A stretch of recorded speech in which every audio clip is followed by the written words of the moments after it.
Well देखो, जब भी कोई बड़ी मूवी आने वाली होती है ना, और अगर उस मूवी के लाइक किसी भी अनाउंसमेंट या फिर किसी भी ग्लिम्स को देखने के बाद बहुत ज्यादा पॉजिटिविटी उस मूवी के साथ अटैच होने लगती है ना, तो इस चीज के चांस बहुत हाई हो जाते हैं कि कोई ना कोई नेगेटिव इंपैक्ट भी उस मूवी को पड़ेगा ही पड़ेगा। और इस केस में मैं बात कर रहा हूँ रामायण मूवी की, जहाँ पर ऑफकोर्स ये बात है कि बहुत सारे लोग इस मूवी के लाइक फर्स्ट ग्लिम्स या फिर कह सकते हैं इंट्रोडक्शन वीडियो को देखने के बाद बहुत खुश है, बट ऐसा भी बहुत बड़ा एक ग्रुप है या फिर कह सकते हैं मल्टीपल ग्रुप्स है जो अपने पर्सनल रीजन के चलते इस पार्टिकुलर फिल्म से बिल्कुल खुश नहीं है, एंड वो अपनी पूरी कोशिश कर रहे हैं कि ये फिल्म कैसे भी करके कुछ भी करके बस फ्लॉप हो जाए। बट कौन है ये लोग और कहां से आते हैं ये लोग, चलिए इस वीडियो में बात करते हैं। देखो, सबसे पहले मैं बात करना चाहूंगा सबसे इलॉजिकल, सबसे बेबुनियाद लोगों के बारे में, जिन्होंने एक बहुत ही विचित्र कॉन्स्पिरेसी थ्योरी बनाई है, जिसे मैं बड़े प्यार से 2 पॉइंट्स में डिवाइड करना चाहूंगा। देखो, आप लोगों को आदि पुरुष मूवी तो याद होगी, है ना। वेल, उस मूवी को कौन नहीं बोल सकता है। तो उस मूवी में 2 ऐसे लोग अटैच थे ना, जिनसे मैक्सिमम ऑडियंस को उम्मीद थी कि हाँ, despite of working with Bollywood, they are going to deliver finest product. इसमें पहला नाम था ओम राउत का, जिन्होंने आदि पुरुष से पहले तान्हा जी जैसी फिल्म दी थी, जो की बहुत बढ़िया फिल्म थी। और दूसरे थे हमारे डार्लिंग प्रभास, जिनका नाम जब इस फिल्म से अटैच हुआ था उसी के बाद से तो इस फिल्म की हाइप बहुत ज्यादा बढ़ गई थी। बट फिल्म देखने के बाद सब हो गए निराश, और सबको पता है कि फिल्म कितनी ज्यादा भद्दी थी, कितनी ज्यादा बुरी थी, और फिल्म किसी भी मायने में अपने किसी भी एस्पेक्ट में डिलीवर नहीं कर पाई थी, और जिसे देखने के बाद बहुत लोग गाली दे रहे थे, वो प्रभास को भी और ओम राउत को भी। और फिर उसके रिलीज होने के 3 साल बाद फाइनली आया introduction video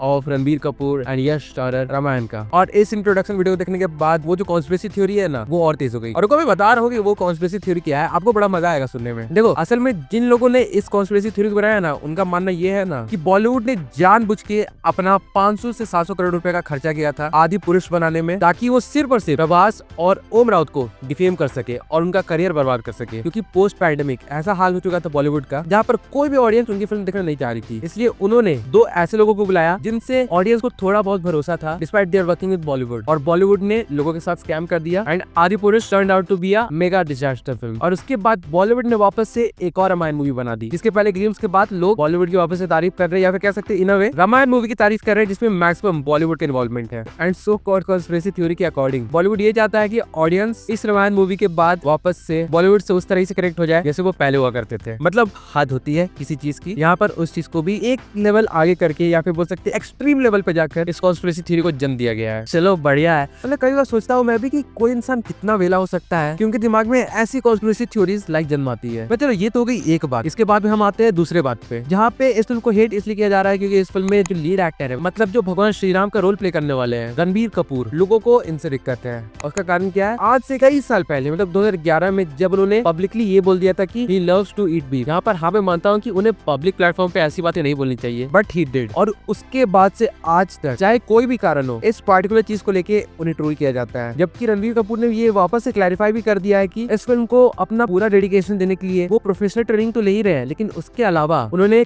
completely smoking, drinking और जितने भी नॉनवेज वाले आइटम्स होते हैं ना, उन्हें कंज्यूम करना कंप्लीटली बंद कर दिया है। और देखो, at the end Ranbir Kapoor एक एक्टर है, और हमें मतलब होनी चाहिए सिर्फ एक चीज से, उनकी एक्टिंग से। अगर उनकी एक्टिंग में आपको कोई कमी लग रही है तो जरूर से ट्रोल करो, क्रिटिसाइज करो, जो करना है करो, लेकिन एक्टिंग से हट के प्रोफेशनल लाइफ में जाकर ये बोलना कि आपने ऐसी ऐसी चीजें की है, that's why you are not suitable to play the role of Lord Ram. और उसके बाद एक और ग्रुप आता है जो रणबीर कपूर को हिट इसलिए करता है ना, क्योंकि उन्होंने संदीप रेड्डी वांगा के साथ एनिमल मूवी बनाई है। मतलब एनिमल मूवी के साथ जो कंट्रोवर्सी अटैच हुई है ना, मतलब तो आप सोच लो, 2023 के दिसंबर में ये मूवी रिलीज हुई थी, एंड आज तक रणबीर कपूर को इस चीज के लिए घास छीटा जाता है। और उन लोगों का क्लेम बस इतना ही है ना कि मेकर्स ने कैसे एक ऐसे एक्टर को अप्रोच किया भगवान राम के रोल के लिए, जिसने इतनी घटिया, इतनी टॉक्सिक और इतनी पैथेटिक फिल्म बनाई है, जहाँ पर उन्हें किसी और डिपार्टमेंट से कोई मतलब नहीं है। उन्हें बस ये जानना है कि हाँ, एनिमल उनके लिए टॉक्सिक थी, एनिमल उनके लिए पैथेटिक फिल्म थी, एनिमल उनके लिए बर्बाद फिल्म थी। एंड सो ये सारी चीजें रणबीर कपूर पे भी लागू होती है, एंड रणबीर कपूर को ऐसी फिल्में बिल्कुल नहीं बनानी चाहिए थी, और इसलिए उन्होंने एनिमल में काम किया है। वो बिल्कुल भी लायबल नहीं है किसी और फिल्म को करने के लिए। मतलब हद होती है किसी चीज की। और यहाँ पर भी मैं यही चीज बोलूंगा कि अगर क्रिटिसाइज करना है तो एक्टिंग को लेकर करो, जरूर से करो, लेकिन उसे हट कर कुछ और बोलना, वो तो मेरे हिसाब से कम जायज नहीं है। और फिर ये तो कुछ नहीं है, इसके बाद एक और बहुत ज्यादा बेबुनियाद और बेमतलब का क्लेम ये लगाया जा रहा है कि मेकर्स को हांस जिमर को इस मूवी में लाइक म्यूजिक देने के लिए कास्ट नहीं करना चाहिए था, और उनके साथ कम से कम ए आर रहमान को तो बिल्कुल नहीं करना चाहिए था। और देखो, मैं ये मानता हूँ कि मैंने भी प्रीवियस वीडियो में ये कहा था कि ए आर रहमान ने लाइक छावा मूवी के साथ डिसअपॉइंट किया था, बट फिर उसका मतलब ये नहीं ना है कि हम उनके बाकी सारे जितने भी म्यूजिक वाले काम है उसे कंप्लीटली इग्नोर करके केवल एक ही बात पे लगे रहेंगे कि उन्होंने छावा में अच्छा म्यूजिक नहीं दिया था, तो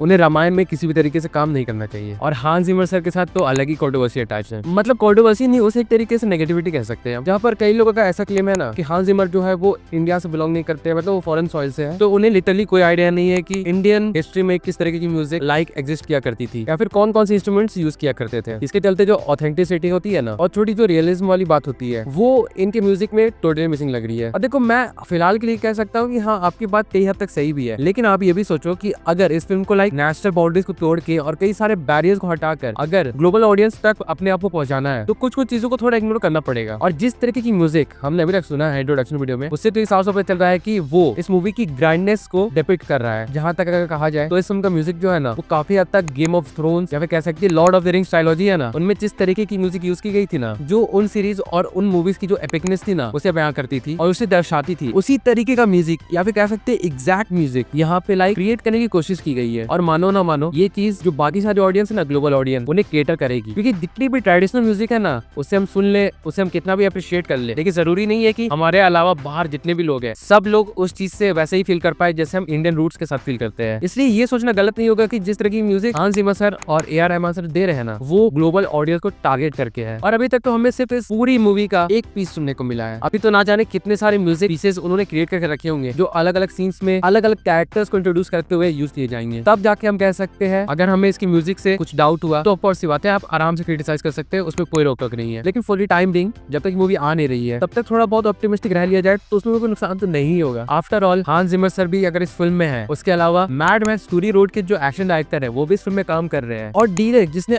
8 एकेडमी अवार्ड्स जीते हैं वो इस फिल्म में वीएफएक्स का काम कर रही है। तो जाहिर सी बात है कि मेकर्स इस फिल्म को ग्लोबल ऑडियंस के लिए ही बनाना चाह रहे हैं और उन्होंने सीधा सीधा लिखा है, मतलब बिल्कुल बोल्ड और ब्लेटेंटली लिखा है आवर ट्रुथ आवर हिस्ट्री, जबकि वो ये भी लिख सकते थे कि the greatest mythological tale ever told. लेकिन उन्हें पता था कि जैसे हम इस फिल्म के साथ माइथोलॉजिकल जैसे कोई वर्ड अटैच कर देंगे तो उसके बाद जिस तरह की कंट्रोवर्सी क्रिएट होगी और जिस तरीके की नेगेटिविटी इस फिल्म के अगेंस्ट स्प्रेड की जाएगी वो इस फिल्म के लिए केवल और केवल नुकसानदायक होने वाला है। इसलिए उन्होंने इस चीज को भी इग्नोर किया और उन्होंने लोगों के सेंटीमेंट को ध्यान में रख के और हमारी हिस्ट्री को एक्सेप्ट करके ये बोला कि it is our truth, it is our history. तो कम से कम ये देखे तो समझ आ रहा है कि मेकर्स इस फिल्म को लेके बहुत ही ज्यादा कॉन्फिडेंट है और वो बिल्कुल चाहते हैं कि इस फिल्म को उसी मायनों में दुनिया के सामने लाया जाए जिस तरीके से इंडियंस इस फिल्म से या फिर इस कहानी से फील करते हैं। और जहां तक बात है इसके पार्ट 2 की, हमें पता है कि इस फिल्म की जो पार्ट 2 है उसकी शूटिंग अगस्त से शुरू होने वाली है। तो आप खुद ही सोच लो, जब इसका फर्स्ट पार्ट आया नहीं है, मतलब अभी 1.5 साल है, उससे पहले ही ये लोग पार्ट 2 की शूटिंग करने वाले हैं और हो सकता है कि पार्ट 2 की जो शूटिंग है वो पार्ट 1 रिलीज होने के पहले ही खत्म हो जाए। तो इससे तो साफ साफ पता चल रहा है ना कि मेकर्स बहुत ज्यादा कॉन्फिडेंट है अपने इस फिल्म को लेके, मतलब उन्हें पता है कि वो जिस तरह की मूवी बना रहे हैं वो सबको पसंद आने वाली है and there is no doubt about it, इसलिए वो बैक टू बैक शूटिंग कर रहे हैं। तो जब मेकर्स इतना ज्यादा ऑप्टिमिस्टिक है, इतना ज्यादा कॉन्फिडेंट है, तो थोड़ा बहुत कॉन्फिडेंट और थोड़ा बहुत ऑप्टिमिस्टिक हम भी हो जाएंगे तो कोई गलत बात नहीं होगा। और अगर बाद में फिल्म ना पसंद आए तो कोई बात नहीं है, इंटरनेट तो है ही, जो भी व्यूज है वो आराम से रख सकते हैं, उसमें कोई दिक्कत नहीं है। And for the time being चलिए हम बस वेट ही कर सकते हैं। So let's just wait and hope for the best. और जिन्हें नेगेटिविटी स्प्रेड करनी है कर सकते हैं, उसमें कोई दिक्कत नहीं है, बस अननेसेसरी हेट स्प्रेड ना हो उतना ध्यान रख सकते हैं। And so with that being said चलिए मैं इस वीडियो को यही पेंड करता हूं। फिर चलिए ये तो मेरा अपना एक पर्सनल ओपिनियन है रामायण मूवी पे लेके या फिर उसके अराउंड जो भी कंट्रोवर्सी क्रिएट की जा रही है बेबुनियाद फिजूल फालतू के, उसे भी लेकर। अगर इस बारे में आपको भी कुछ जानना है तो आप भी कमेंट करके जरूर से बता सकते हैं। बाकी फिर चलिए मिलते हैं बहुत जल्द एक और वीडियो के साथ, तब तक के लिए बाय।